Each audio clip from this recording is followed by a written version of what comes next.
Hi అండి, అందరికీ నమస్తే. సింహాసనం టీవీకి స్వాగతం.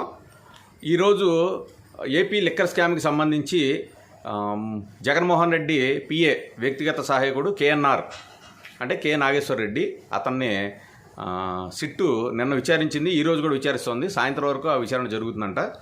సాయంత్రం విచారణ అనంతరం అతన్ని అరెస్ట్ చేసే అవకాశాలు ఉన్నాయని మీడియాలో కథనాలు వస్తున్నాయి. కేఎన్ఆర్ అంటే జగన్మోహన్ రెడ్డికి చాలా అత్యంత కీలకమైన వ్యక్తి జగన్మోహన్ రెడ్డి విషయంలో. ఎందుకంటే అతను వ్యక్తిగత సహాయకుడు. జగన్ ప్రతిపక్ష నాయకుడిగా ఉన్నప్పుడు కూడా కేఎన్ఆరే వ్యక్తిగత సహాయకుడు. కేఎన్ఆర్ ఎంత కీలకమైన వ్యక్తి అంటే ఈవెన్ భారతి గారు కూడా జగన్మోహన్ రెడ్డి గారితో అంత సమయం ఉండరు రోజులో. కేఎన్ఆర్ అంతసేపు జగన్మోహన్ రెడ్డి గారు పక్కనే ఉంటారు.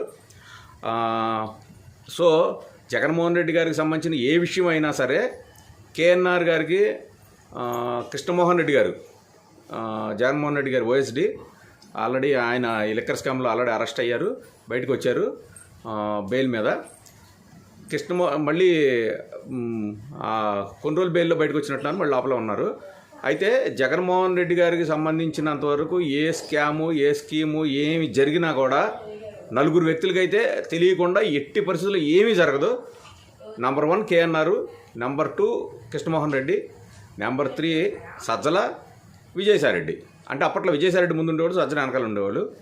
సో లిక్కర్ స్కామ్కి సంబంధించినంత వరకు విజయసాయిరెడ్డి పాత్ర లేకుండా ఎట్టి పరిస్థితుల్లో లిక్కర్ అనే కాదు, జగన్మోహన్ రెడ్డి హయాంలో ఏవైతే స్కాములు జరిగినాయి అని భావిస్తున్నారో, అంటే ఒకవేళ భావించినా కేసులు పెట్టాల్సి వచ్చినా ఏం పెట్టాల్సి వచ్చినా ఫస్ట్ అదుపులోకి తీసుకోవాల్సిన వ్యక్తి కేఎన్ఆర్. ఎందుకంటే ఈవెన్ సజ్జలైనా విజయసాయిరెడ్డి అయినా భారతి గారైనా సరే జగన్ గారిని కలవాలంటే కేఎన్ఆర్కే ఫోన్ చేయాలి. ఫోన్ చేసి ఇలా నేను వస్తున్నాను, సార్ని కలవచ్చా, ఫ్రీగా ఉన్నారా అని అడిగేది కేఎన్ఆర్నే. సో కేఎన్ఆర్కి తెలియకుండా ఏమి జరిగే అవకాశం లేదు. ఆ తర్వాత అప్పట్లో అంతా ప్లాన్ ఆఫ్ యాక్షను, సూట్ కేసులు సృష్టికర్త అంతా విజయసాయిరెడ్డే కాబట్టి విజయసాయిరెడ్డికి తెలియకుండా కూడా ఏమీ జరగదు. ఇప్పుడు ఆయన బీజేపీలో అంటే వైసీపీలో బయటకు వచ్చేసి బీజేపీ అండతో పత్తిత్తులో మారిపోయి పాపం వ్యవసాయం చేసుకుంటున్నాడు. ఇది భారత రాజ్యాంగం కల్పించిన అద్భుతమైన అవకాశం రాజకీయ నాయకులకి. 13 కేసుల్లో సిబిఐ ఈడీఐ కేసులు మొత్తం 33 కేసులు ఉంటే హ్యాపీగా ఆ అన్ని కేసుల్లోనూ A2 విజయసాయిరెడ్డి A2గా ఉండి 33 సిబిఐ ఈడీ కేసుల్లో A2గా ఉండి హ్యాపీగా వెళ్ళి వ్యవసాయం చేసుకుంటున్నాడు. ఏం చెప్తానులే కానీ. అయితే ఇప్పుడు కేఎన్ఆర్ని విచారిస్తున్నారు. సాయంత్రం అతను అరెస్ట్ చేసే అవకాశాలు ఉన్నాయంటున్నారు. కేఎన్ఆర్ కనుక నోరు విప్పితే ఈ లిక్కర్ స్కామ్కి సంబంధించిన కనుక చాలా విషయాలు బయటకు వస్తాయి.